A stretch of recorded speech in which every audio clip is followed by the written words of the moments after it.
Bonjour tout le monde, contente de vous retrouver pour notre rendez-vous matinal, pour notre verset du jour. On continue le thème d'une foi agissante et ce matin nous voyons une foi agissante qui nous permet de prononcer des paroles de foi comme Élisée. Notre texte se trouve dans le deuxième livre des Rois, 2 Rois au chapitre 6 et au verset 16 à 17.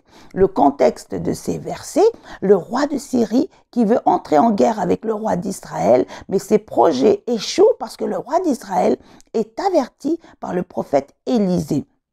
Et devant ça, la colère du roi de Syrie va l'amener à s'en prendre maintenant directement au serviteur de Dieu en lui envoyant des chevaux, des chars et une forte troupe. Et là, on est dans le contexte, le matin, au verset 15, le serviteur de Élisée, Géasi, il voit que la ville est entourée par toutes ces troupes.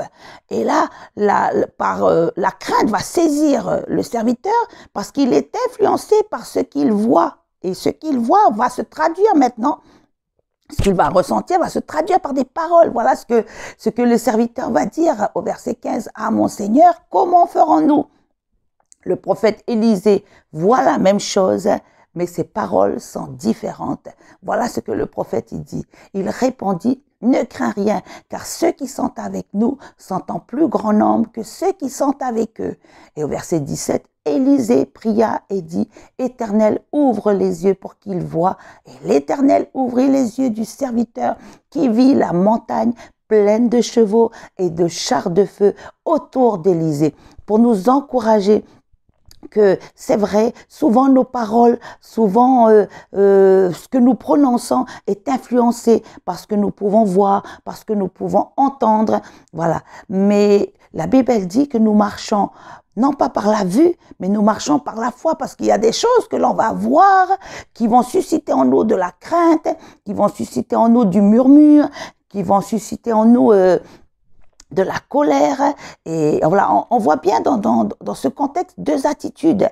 L'attitude du serviteur influencé par ce qu'il voit et qui va se traduire par des paroles de crainte, par des paroles d'inquiétude. Et à côté, le serviteur de Dieu, Élisée, qui voit la même chose, mais sa foi l'amène à prononcer des paroles de foi. Parce qu'au-delà de l'obstacle, Élisée voit son Dieu tout-puissant, son Dieu à qui il appartient, et qui ne va jamais abandonner son serviteur. Il sait que Élisée sait qu'il est dans la volonté de Dieu.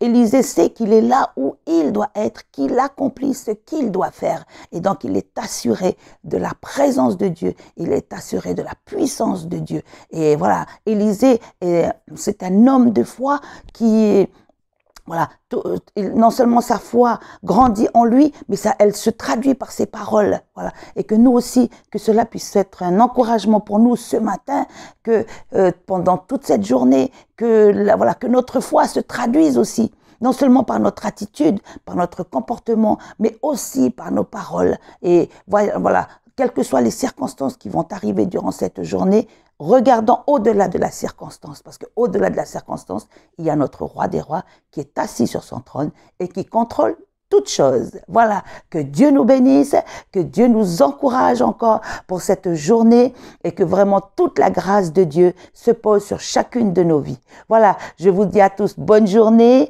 et je vous dis bon courage.